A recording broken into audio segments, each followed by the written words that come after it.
Okay, so I am not an astronaut, but the woman I'm going to introduce, I know without a doubt she could have been an astronaut if she wanted to. So I am very, very pleased and really happy to have Betty Vandenbosch here. Betty is a good friend of mine, and she's a former colleague of mine from the Kaplan University days. Betty is currently Chancellor of Purdue University Global, which is an institution resulting from Purdue University's acquisition of Kaplan University. She's an award-winning administrator whose leadership at Purdue University Global has cultivated an atmosphere of achievement and integrity.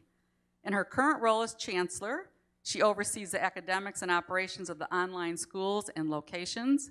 She brings more than 25 years of academic leadership, management, research, and teaching experience to the role. Betty served in a number of leadership positions at Kaplan prior to the acquisition, including most recently president. She was instrumental in the development of the university's competency-based education model and oversaw the creation of more than 25 new programs. In addition, she oversaw the growth of Kaplan University's career services capabilities, faculty development across the university, the use of learning science across the curriculum, and a robust process for randomized controlled testing of new learning and support approaches.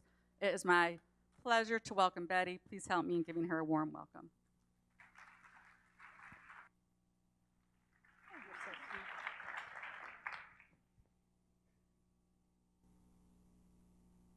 Good afternoon, everyone. So, you know, students think that 8 o'clock in the morning is the worst time for a class. I don't. This is it. You know, everybody's just had a huge lunch, and we all need a nap. So, wish me luck. What I want to do today is give you a little bit of a history lesson of Kaplan University moving into Purdue University Global. And many of you will think, oh, well, how did that deal come together and how did that all happen? That is not the interesting part. The interesting part, I think, is how Kaplan University and now Purdue University Global have evolved over the last decade to become the university that we are today. And while the acquisition is not incidental to that, it's not just, oh, and that happened too, it is part of that story. So I have to begin with what everyone should always begin with. I'm a little bit of a school teacher, so I'm going to give you advice, I think. We all need to start with our missions. What are we about? Why are we about that? And what does that mean for us as an institution? And I know that lots of folks think, oh, well, we should do this program because it's big in the marketplace right now, and we could make, you know, we could get some tuition dollars here, and then we can use that tuition to do some more work with research, and. But all of our institutions at their core have a mission. And as long as we stay true to that mission in everything that we do, I personally believe we'll all be just fine. But the mission has to be something that resonates with all of the stakeholders, and ours does. Personalized. We think about every one of our adult students and how we can help them, starting, as Brian said, from where they're beginning, not from where we'd like them to begin. Second, unique needs. Everybody knows what all of those are. I'm not going to spend any time on that. Another thing that's really important is we focus on people who have experiences, who already know something. This morning in Dave Kleinfelter's talk, he spoke about the fact that people want speed and flexibility and low cost. Well, one way that you deal with speed and flexibility and low cost is you start with what people already know, and you don't teach it to them again. Like, wild concept, isn't it?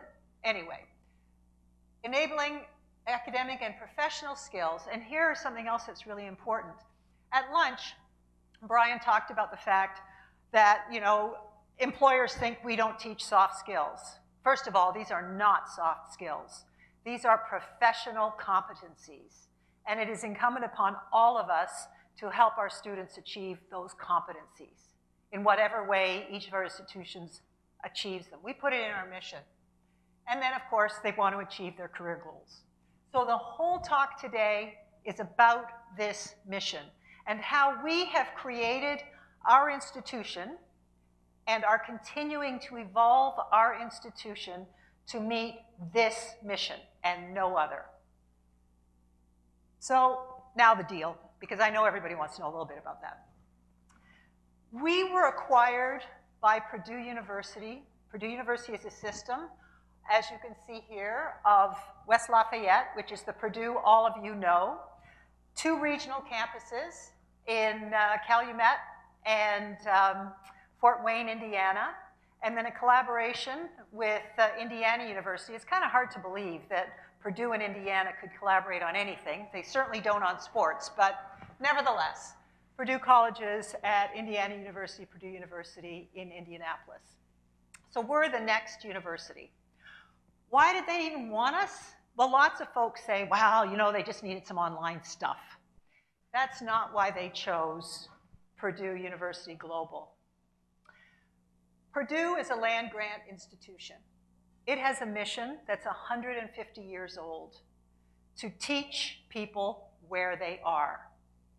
And everybody knows the land-grant story. The reason that Northwest and Fort Wayne started, they started in the 40s and 50s, was because the GIs coming back from the war could not go to West Lafayette to finish or to even begin their education. So there were steel companies in Northwest Indiana, there were automotive companies in Northeast Indiana. That's where the jobs were, so that's where the universities were. And that's why those branch campuses were created in the 40s. Fast forward to today, and we can no longer teach people at locations. In Indiana alone, there are 750,000 people who have some university education but have not finished their degrees. Many of them are single parents and they need education just as much as anyone else. They cannot travel to locations. Again, this is a story you all know. This is the story of why Purdue chose Purdue Global, in those days Kaplan. Because we are the land-grant mission, so we can fulfill the land-grant mission of at that point it was 2017, 2018, and into the 2020s. That's our role within the Purdue system. Now, a few little details here that might be interesting to some of you. We are a separate institution from Purdue West Lafayette. We are a state institution completely owned by the board of Purdue University, that system, but we are a separate institution. We have a separate faculty senate, we have a separate board of trustees, we have separate accreditation. All of that is completely distinct from the rest of the university. And we work together. We work together on many, many aspects of our institutions to make all the institutions stronger. Some of you will have also heard about Purdue University Online. Purdue University Online is the online piece of the other elements of the Purdue system. And again, I collaborate, and our institution collaborates very closely with Purdue University Online, but Purdue University Online is for the rest of the Purdue system. Purdue Global is our university, formerly Kaplan University. Before I go on, does anybody have any burning questions about that topic before I tell the story of the day? Sure. I don't know, how loud do you talk?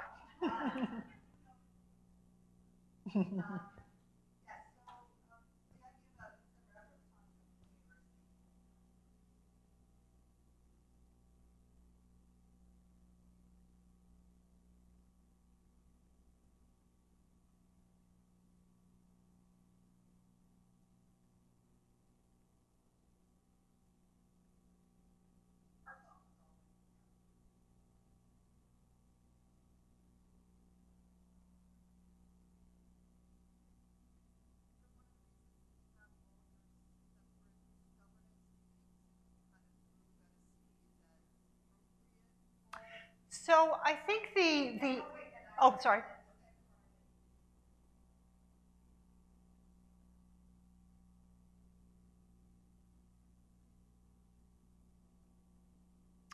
For the foreseeable future, we are going to be separate institutions, and it's really all about mission. That's the reason that we're separate. Purdue West Lafayette is an R1 institution. It has a research mission and a teaching mission. It also has a community mission. We do some scholarship, but we have not discovered any new drugs, not one. And we aren't planning on it. We are focused on our education, our teaching mission. And so to blend those things together would lessen them both. That's why it's so important for all of us to think about our institutions and our missions and stay true to them. Because otherwise you're going to get in a mess. There are too many choices. And if you don't have a touchstone, how will you know what the right answer is? But as long as you can keep going back to your touchstone, you know why you are, who you are, and what you need to do about it. Okay, so, yes.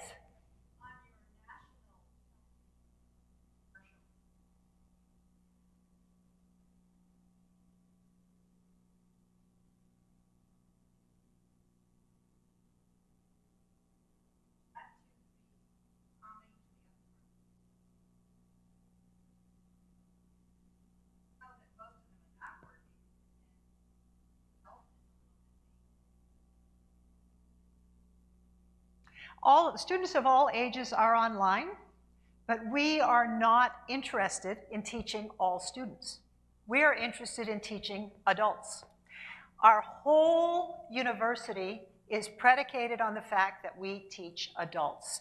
And our classrooms are created with the notion that adults have different contexts than 18 to 22-year-olds. So our classrooms look very different than the classrooms of online courses at Purdue Northwest, because we assume that our students have paid rent, have had debt.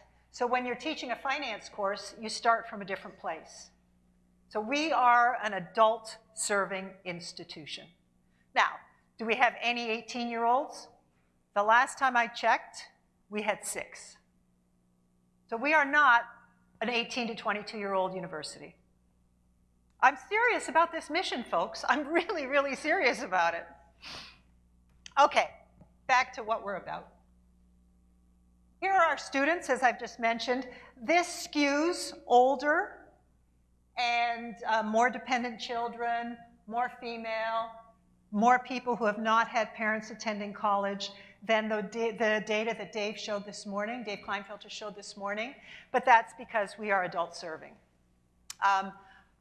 This thing about neither parent attended college, that's an interesting thing to think about, because for me, neither one of my parents finished grade school. And so I think, don't be giving people excuses. Let's get on with it, folks, and let's get educated. I think that that's something else that permeates what we do at our institution. We recognize these elements of a student, but we also recognize them as opportunities rather than challenges. So what are we trying to do? Back in 2008, our then provost, David Kleinfelter, said, we have to do course level assessment. How many people in this room know what course level assessment is? It's the bane of our existence. At least it was in 2008. It's a pain in the neck, and our accreditors want us to assess learning at the course level and don't include attendance, and what are you going to stick in there, and the faculty have to grade it, and it's got to be separate, and oh, we hated it. And yes, you have to have outcomes, you have to have assessments that measure the outcomes, you've got to make sure that the assessments are reliable and they're robust, and the faculty grade, assess in the same kind of way, regardless of what course they're teaching, as long as it's the same outcome. And it was a total piece of heartburn. I'll say that's the nicest thing I can say about it. But that Dave Kleinfelter, he said, well, too bad, we're doing it. We're doing it. And so we did. And what we have been doing at Kaplan and now Purdue Global since 2010 is every student, every course, every term, every outcome, we assess them. And when we began, we were terrible. We used to do research to see, well, if this faculty member does it and that faculty member does it, what does it look like? Well, it didn't look the same at all. But over time, we got better at assessment. And that gave us an idea. That gave us the idea that we should be more disciplined about assessment and about outcomes.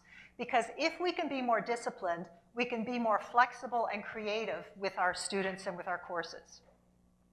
So what we did next was said, okay, from now on, every course has the same number of outcomes as it has credits. So if a course has 5 outcomes, it has 5 credits. If a course has 5 credits, it has 5 outcomes. We're on the quarter system, and our courses are typically 5 or 6 credits long, so that might be a little bit different for some of you. What does that do for you?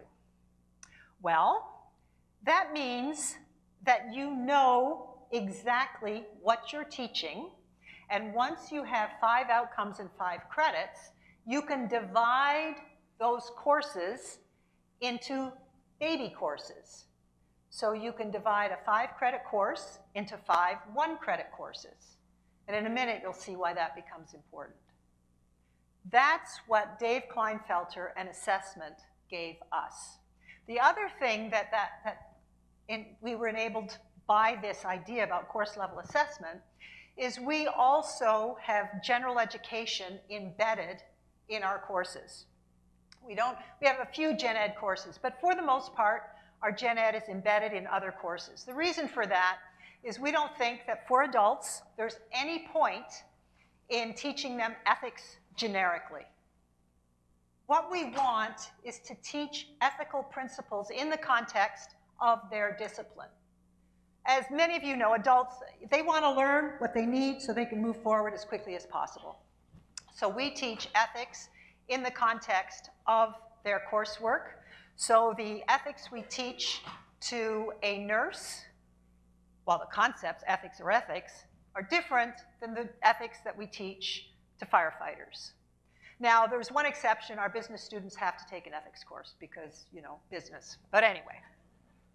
So that's how we embed literacies.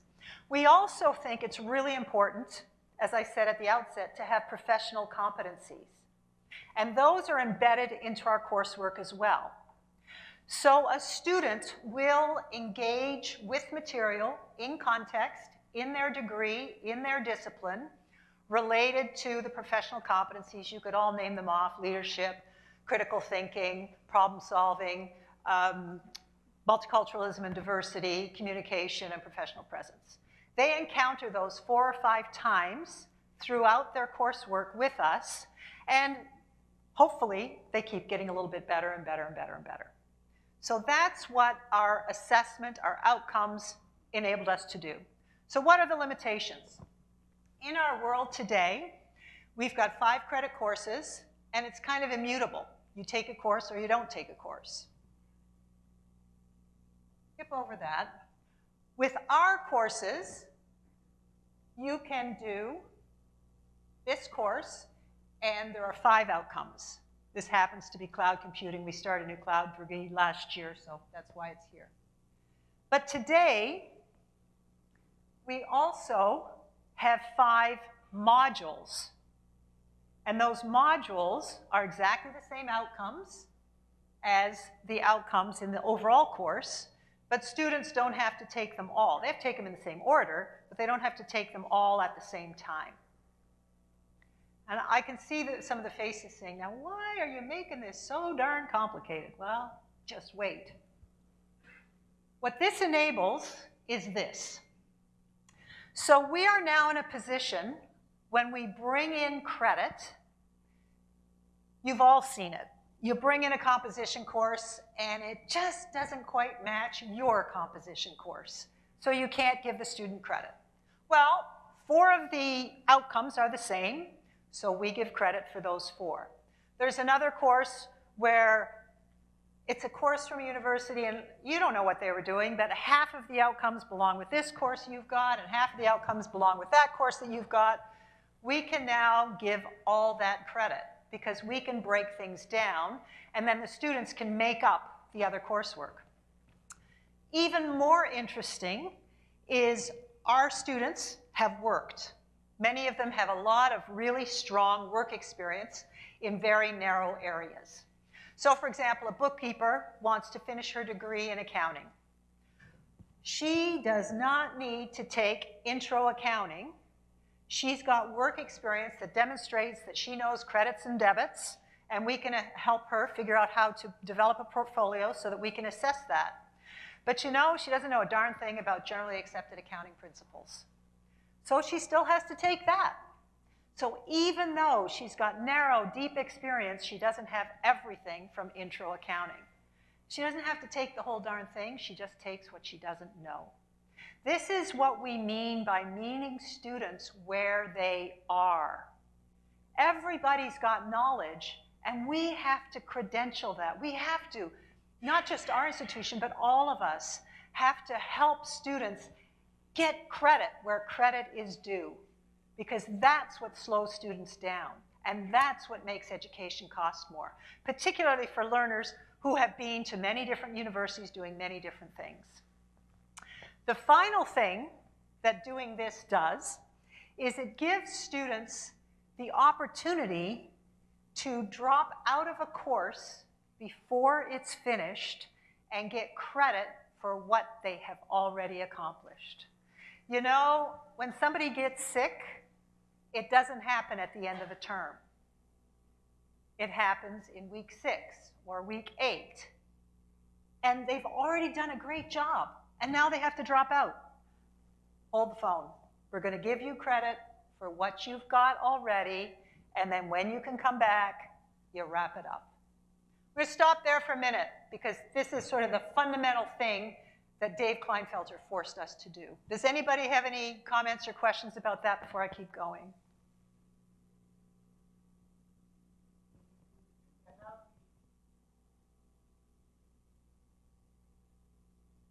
Each module is graded. So we do this in courses, which are just like your courses, but we also do it in modules. And our modules are instructor supported rather than instructor led. And each module has one assessment at the end of it that says, okay, you've got it or you don't. And we grade that, and that's the grade for that module. So that's how we manage that. Mm-hmm.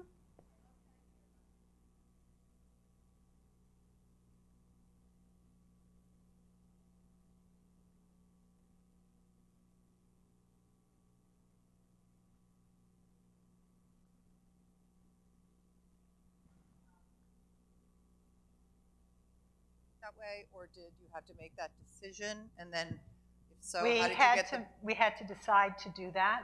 And faculty went, yeah, great idea. Let's do it right now because it's changed and we love it. So, wait, what? I believe that we have the best faculty on the planet, but I know you all believe that. I'll be submitting my application very soon. Our faculty are collaborators with us in all of these things. We did not, I'm not going to talk about gen ed literacies, I'll talk about professional competencies. We did not insert them into courses until 2014.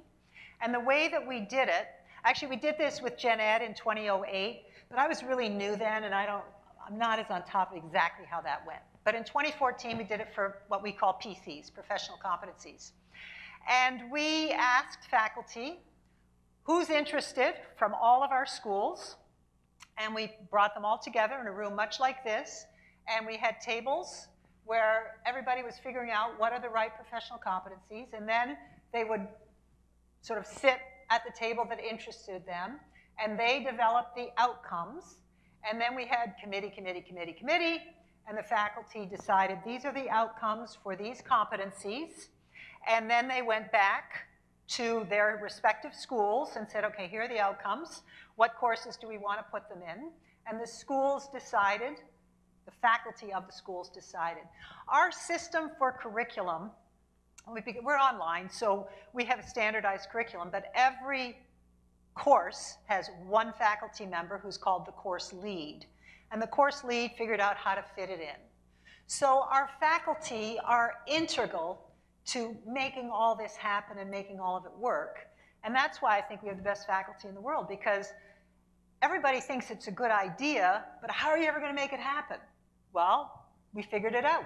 So that's how we did it. It's only Purdue Global that does this,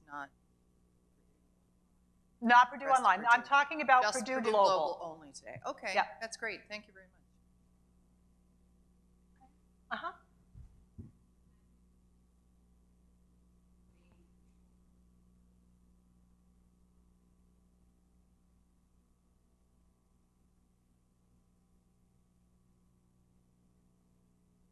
They get the first 3 modules done of that course, they have to drop out, so they need 2 more. Can they come back the next semester and start on those 2? Because then you have to offer every module, every class, every term. Correct. This is not a trivial problem. But what we do is, first of all, we have standard courses just like all of you do. Most of our students go through standard courses.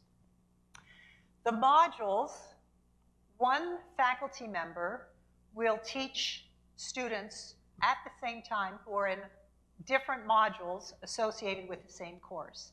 And because the modules are instructor supported rather than instructor led, there's no start and finish time to the modules. So really it's self-paced a little bit, except there's a faculty member saying, come on, come on, come on, come on. But that's how we manage it for those courses. And the beauty, of course, is that students, when you can only teach in 5, or for us 5 or 10, and for you 3 or 6 credit chunks, what if a student doesn't have time to spend 30 hours a week on schoolwork? What if they have 18 hours? Well, they can do a course and a module. And modules aren't for everybody. There are some students, unless they've got really clear deadlines, it doesn't work for them. But that's part of our mission, right? Personalization. Maximize the flexibility for our students.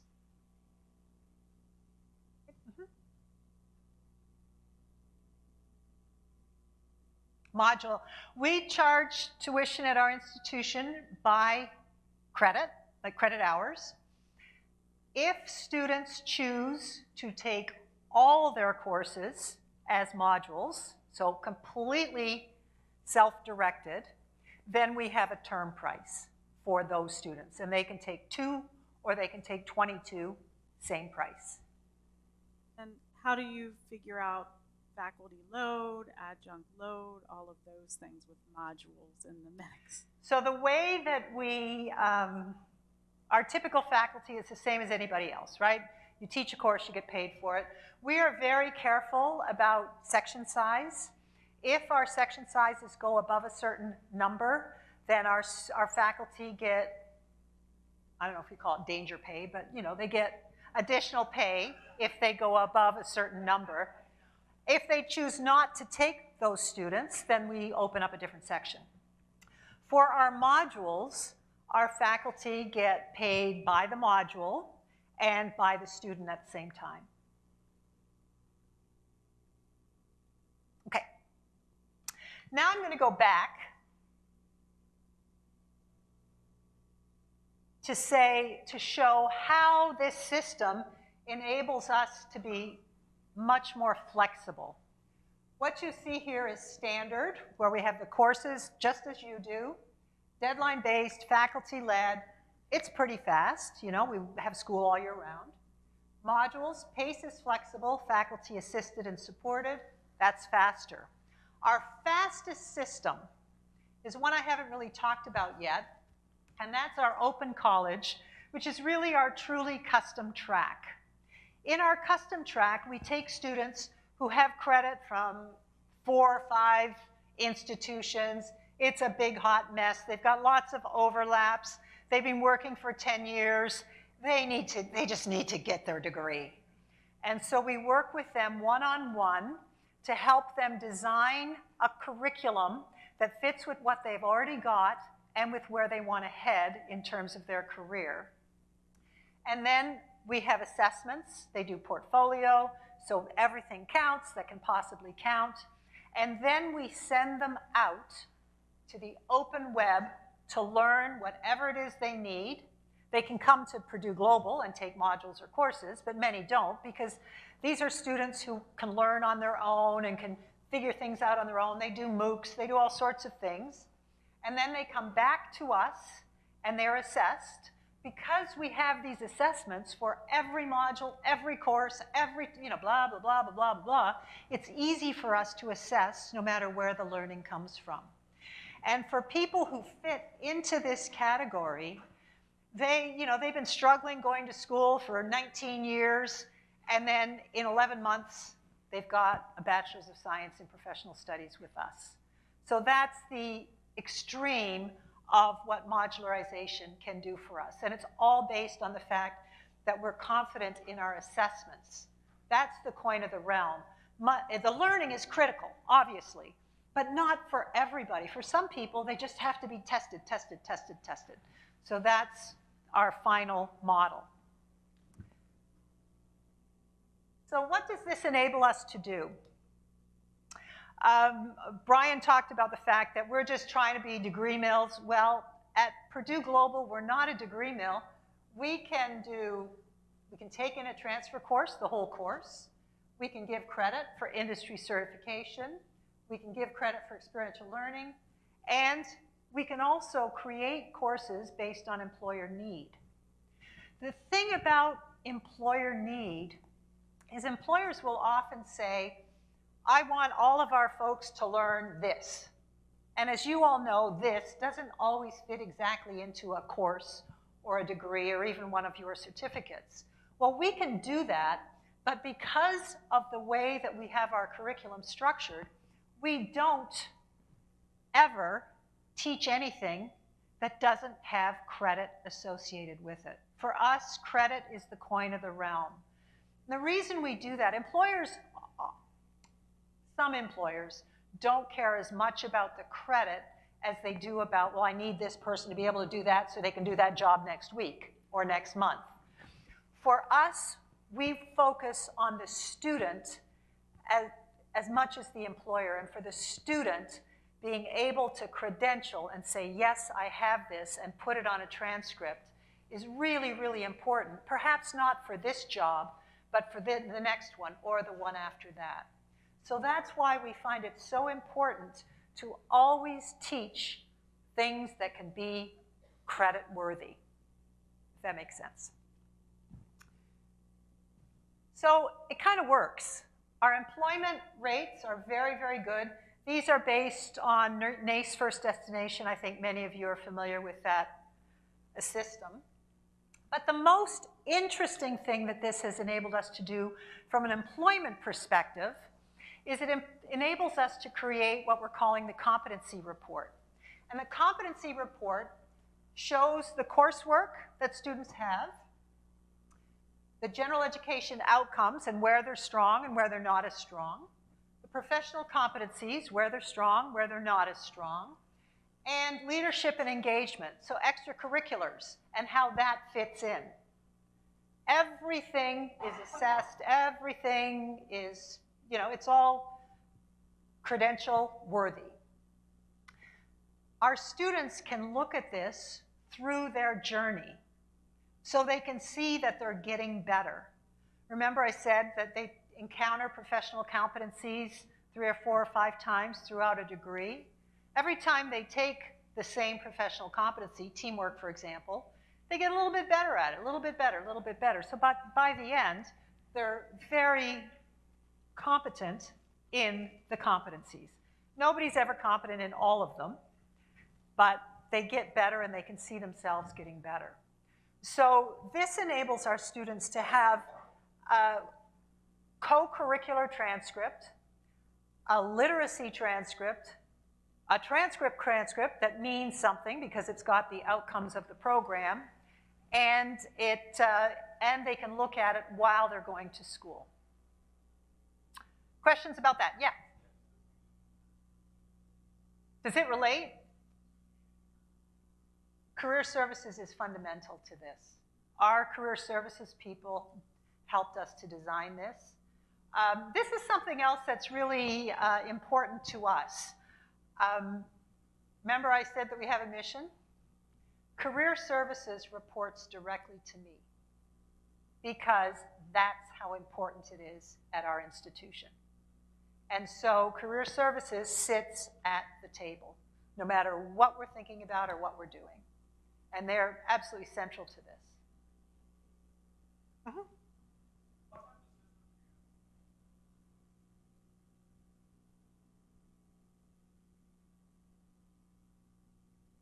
So two things that we do. First of all, we have some extracurricular coursework that we can assess and is credit worthy. So if somebody becomes the president of the Women in Business Club, they can take this course and they get a credit if they are successful. Also, the faculty advisors to these clubs and organizations can assess students because we have rubrics for everything. And then that's how that goes on to the transcript. Now, this part doesn't necessarily go on to the official university transcript unless it's equal to a credit. And some of this leadership stuff is not quite up to the level of a credit, but that's how we assess. Okay. And that's what happens. Happy graduates. I'd be delighted to talk about anything else you'd like. I've covered quite a bit of ground pretty quickly. I wanted to make sure that we were all back on schedule. What's on your mind? Yes?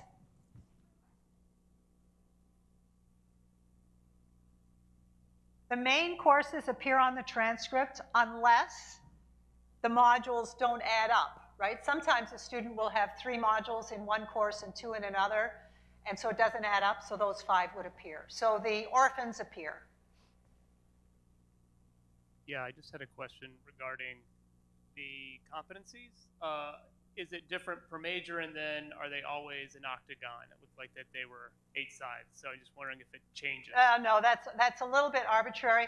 We have 8 literacies, and we have 6 professional competencies, so that's why they look kind of similar. Our course outcomes and our program outcomes don't show up in that octagon format. And by the way, we're changing it. We're always changing it. We're going to make it better because people think it's too complicated, so we're in the process right now of making that particular picture better for our students. And I don't know, maybe at Christmas time I can come back and show you what's going to look like. Hi, me again, your future employee. So don't worry, my boss is in the room. Don't worry, I was just kidding. So what is your student information system that backs this up? Oh, it's such a pain. Student information systems are very complicated. Yeah, so ours that's is my a point. combination. Our student information system is a system called, just a sec, CView. Like homegrown type thing or a No, commercial product? CView it's a company out of Florida.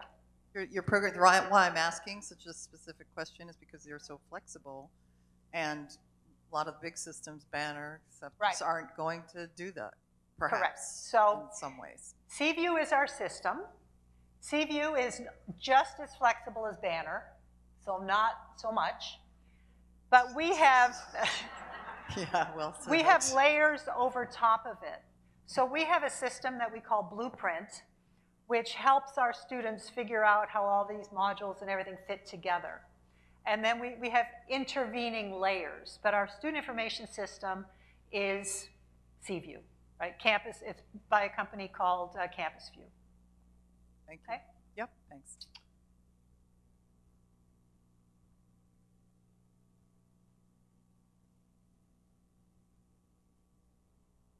I'm curious how your registrar's office liked all these different sessions, and was that a hurdle for you?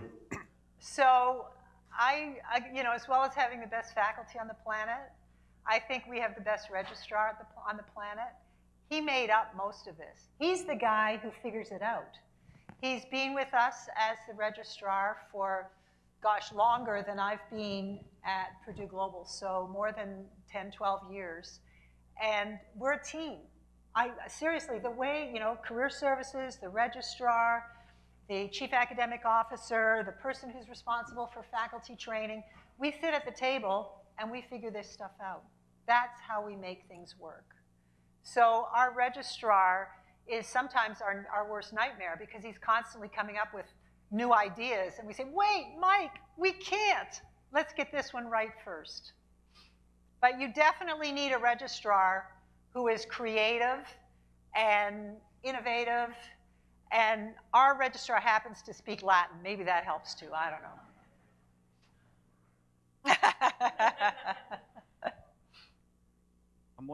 I'm wondering if you have students who are moving between, for example, like standard or Excel tracks. Are they doing this on like a term-by-term basis, or maybe different times in the year they want to be more self-guided?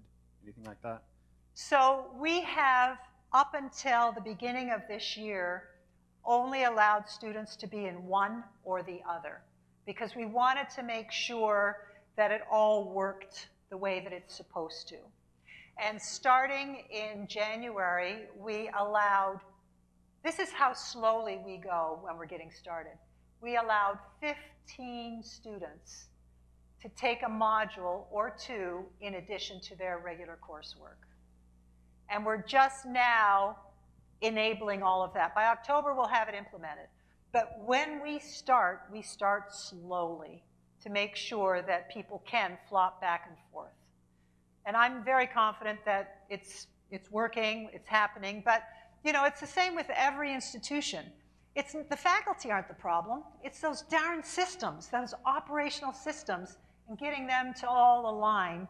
That means you have to go slow before you can go fast.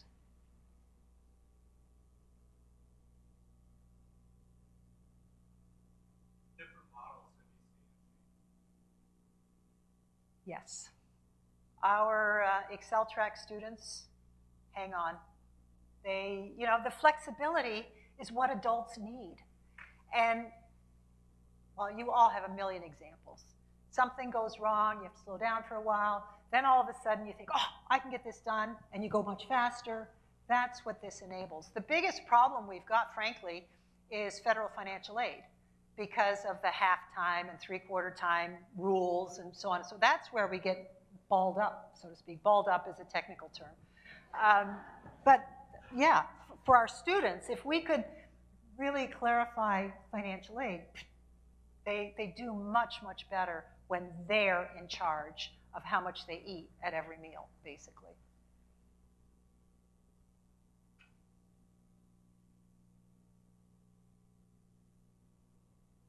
Oh, I'm done. They're kicking me out. I think we have time for one more question. And usually when I ask that, there aren't any. But please, if anybody has anything else. Yes? You could go back. Oh my gosh. Yeah.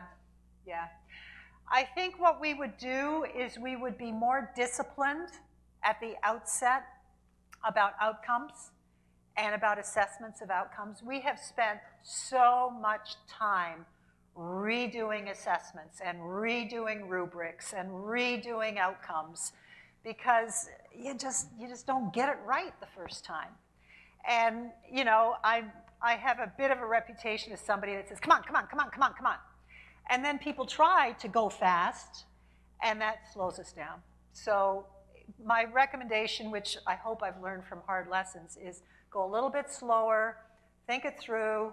We're on our third version of the competency report.